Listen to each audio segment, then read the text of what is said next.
Film बनाना ही directors का सपना होता है और कभी कभी ये सपना इतना बड़ा हो जाए कि सीधा उनके ऊपर ही भारी पड़ सकता है। तो आज देखेंगे हम 4 ऐसी फिल्म जो इतनी बड़ी ड्रीम प्रोजेक्ट थी कि सीधा बन गई बुरा सपना। पहली फिल्म उस डायरेक्टर की ड्रीम प्रोजेक्ट थी जिसने अपनी पूरी जिंदगी बस स्ट्रगल ही देखा, कभी फिल्म बैन हो जाना, कभी सेंसर में अटक जाना, आज तक यही सबसे लड़ते रह रहा है वो। कई साल बाद जब उसे एक हिट मिली और इंडस्ट्री में एक अच्छी खासी इमेज, तो उसके बाद उसने अपना ड्रीम प्रोजेक्ट बनाना स्टार्ट कर दिया। पर बनने के बाद जो कचरा हुआ हम सबको पता है। वो फिल्म है अनुराग कश्यप की बॉम्बे वेलवेट। सेम बनियान में आप है कौन भाई साहब? ये याद नहीं है, लेकिन आखिरी बार मैंने बॉम्बे वेलवेट प्रोड्यूस की थी। इस फिल्म को शायद सबसे कम इंट्रोडक्शन चाहिए क्योंकि हम सब ने देखा हुआ है अपने आंख से कि क्या खतरनाक कचरा फैला था उस टाइम पे। गैंग्स ऑफ वासेपुर तुरंत हिट हुई थी। उसके बाद कश्यप ने अपना ड्रीम प्रोजेक्ट बनाने को सोचा। इसको बनाना था इंडिया का गुडफेलास, गॉडफादर और कैसीनो, और उसमें रणबीर कपूर को बनना था एल पचिनो और अनुष्का को बनना था कोली।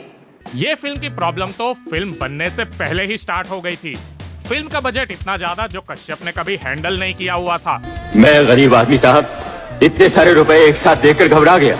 ऊपर से ये लोग का विजन इतना खतरनाक, श्रीलंका में चले गए असली बॉम्बे का सेट बनाने के लिए।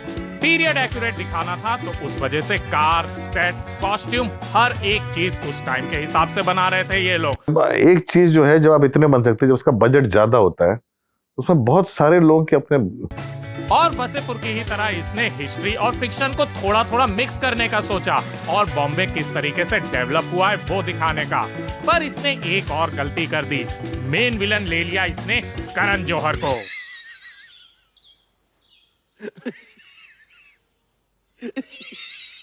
करण जौहर ने तो फ्री में काम किया। कश्यप बनाने चला था वसेपुर एकदम एपिक लेवल पर उसके हाथ से विजन फिसलते चला जा रहा था। बड़े एक्टर के साथ करो।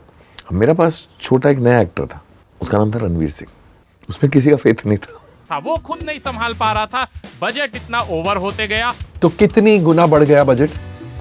28 से 90।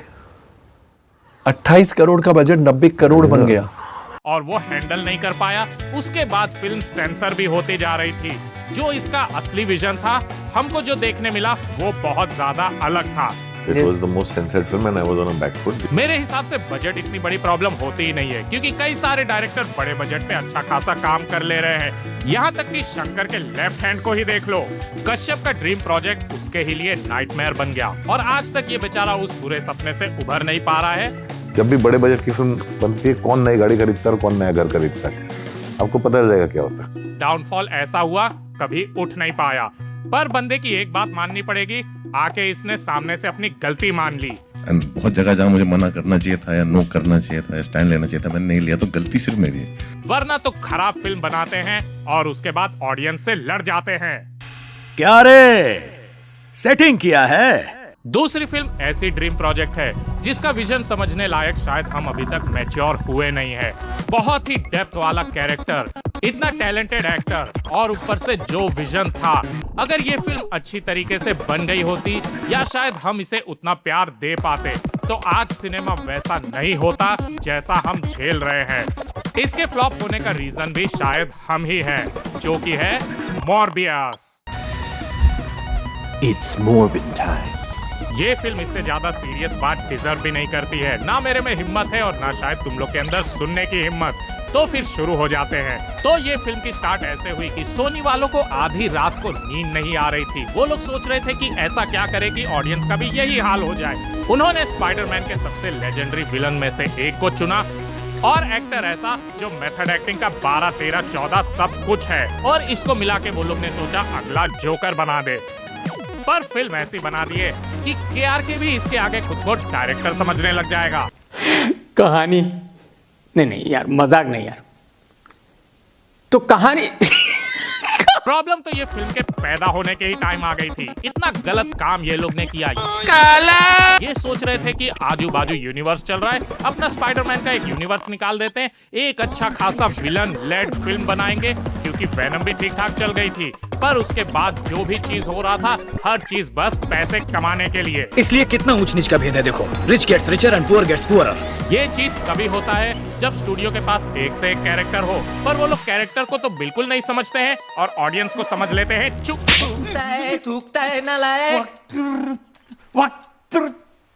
फिल्म के ट्रेलर पे मिक्स रिएक्शन आते हैं। ऑडियंस ये देखकर तो एक्साइटेड होती है कि शायद कहीं ना कहीं स्पाइडरमैन से रिलेटेड रहेगा ये, पर कुछ तो अजीब लग रहा था। फिल्म रिलीज होती है, जबरदस्त फ्लॉप हो जाती है। कई सारे सीन जो ट्रेलर में थे फिल्म में थे ही नहीं।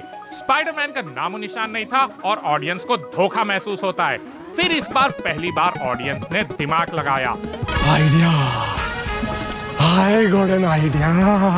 मीम मटेरियल बना दिया, हर जगह इसको वायरल कर दिया, पूरी की पूरी धज्जियां उड़ा दी। पर सोनी बहुत ही मासूम बच्चे की तरह ये सारे मजाक को भी वो सोच रहा था कि इन्हें फिल्म पसंद आ रही है। They love me. इतना लॉस झेल कर भी सोनी ने खुशी खुशी री रिलीज कर दिया और फैंस ने बोला ले, री रिलीज में भी फ्लॉप।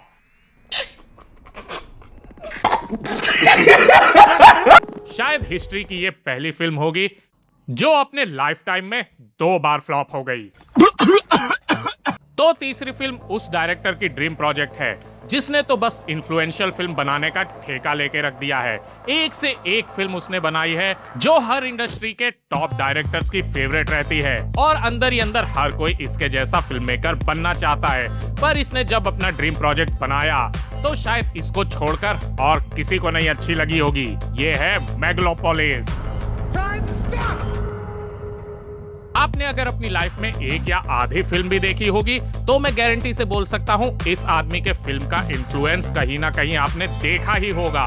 फ्रांसिस फोर्ड कोपोला, जिसने गॉडफादर, अपोकलिप्स नाउ और इस तरीके की इतनी सारी इन्फ्लुएंशियल फिल्म बनाई थी, उसका ये ड्रीम प्रोजेक्ट था एक बहुत ही बड़ी मैग्नम ओपस साइंस फिक्शन बनाना जिसमें सिविलाइजेशन, पॉलिटिक्स, कल्चर और हर तरीके से सोसाइटी को दिखाए। Face, you're not you. You are the character you're playing. एक बार में देखकर तो ये फिल्म परफेक्ट लग रही थी और इसका एम्बिशन इतना बड़ा कि दुनिया में किसी ने देखा ही नहीं होगा। अपोकलिप्स नाउ बस खत्म कर ही रहा था कोपोला तो उसके दिमाग में ये आइडिया आया, रोमन एम्पायर, मॉडर्न अमेरिका और इसको अगर यूटोपियन साइंस फिक्शन सिटी में बदल दे तो देखने में कैसा रहेगा। वहाँ का पॉलिटिक्स, वहाँ का सिविलाइजेशन और ऐसी एडवांस टेक्नोलॉजी जो आज तक किसी ने देखी नहीं, वो फिल्म में दिखाया जाएगा। और इसने कोपोला को बना दिया आधा जेम्स कैमरॉन। उसकी फिल्म डीले तो हो गई पर जब बनी तो उस हिसाब से नहीं बन पाई। ये तो टट्टी है। इसका प्रोडक्शन स्टार्ट करना ही बहुत हार्ड था, कहीं से फाइनेंस नहीं मिल रहा था। इसका विजन इतना बड़ा था कि कोई भी स्टूडियो रेडी नहीं हो पा रहा था, जिसके वजह से ये 77 में स्टार्ट हुई और जाके 2024 में रिलीज हो पाई। लगभग 50 साल लग गए इसे अपनी ड्रीम प्रोजेक्ट को बनाने में। बहुत सारे लफड़े होते जा रहे थे। जब भी ये बनाना स्टार्ट करता कोई ना कोई प्रॉब्लम आ जाती थी। फाइनेंस की इतनी बड़ी दिक्कत हो गई कि एंडिंग में इसने तय कर लिया इसका बजट जो कि $100 मिलियन है, आजकल की बहुत बड़ी बड़ी फिल्म का बजट होता है, वो हर एक पैसा इसने दारू बेच कर अपने जेब से लगा दिया। लास्ट टाइम ऐसा सनक इसका अपोकलिप्स नाउ में ही दिखा था। वापस से ये सोच रहा था अपने फॉर्म में आने वाला है, रेलेवेंट हो जाएगा। Megalopolis was, you know, sort of like Apocalypse Now in that there aren't a lot of films like it. पर हर बार सेम चीज नहीं हो पाती है। इस बार उसका सारा डिसीजन गलत होते जा रहा था, एक के बाद एक। जब फिल्म बनी ट्रेलर देख के भी बहुत खास रिस्पांस नहीं आ रहा था और उसके बाद जैसे रिव्यू आने लग गए, फोर्ड कोपोला इतना अंधा हो गया था, हर एक रिव्यू को सीधा रिजेक्ट करते गया।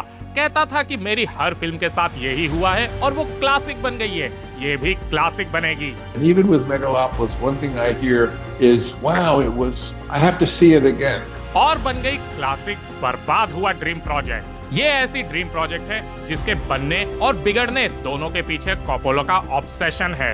वो इतना हाथ पैर नहीं मारता तो ये फिल्म कभी बन नहीं पाती, पर उसके बाद इतना ऑब्सेस्ड हो गया कि वो किसी और की सुनता ही नहीं। हर डिसीजन खुद ही लेने लग गया था, चाहे वो सही हो या गलत। मेरे हिसाब से इतना अच्छा आइडिया, कॉन्सेप्ट आज के टाइम पे डैनी विल्न्यूव बहुत अच्छी तरीके से डायरेक्ट कर लेता, और नहीं तो क्लासिक डायरेक्टर को लेना है तो रेडली स्कॉट बना देता। अपने यहाँ ये सब फालतूगिरी नहीं होता। ऐसे ही थोड़ी मणिरत्नम जैसा बड़ा डायरेक्टर कमबैक करेगा, एक अच्छे खासे एक्टर के साथ अपनी ड्रीम प्रोजेक्ट बनाएगा और उसको बिगड़ने दे देगा। नाम क्या था तुम्हारा? और लास्ट ड्रीम प्रोजेक्ट ऐसी है जिससे जुड़े हुए लोग की लाइफ की तो वो सबसे बड़ी फिल्म थी ही, और हमारे कंट्री के लिए भी सबसे इम्पोर्टेंट फिल्म होने वाली थी।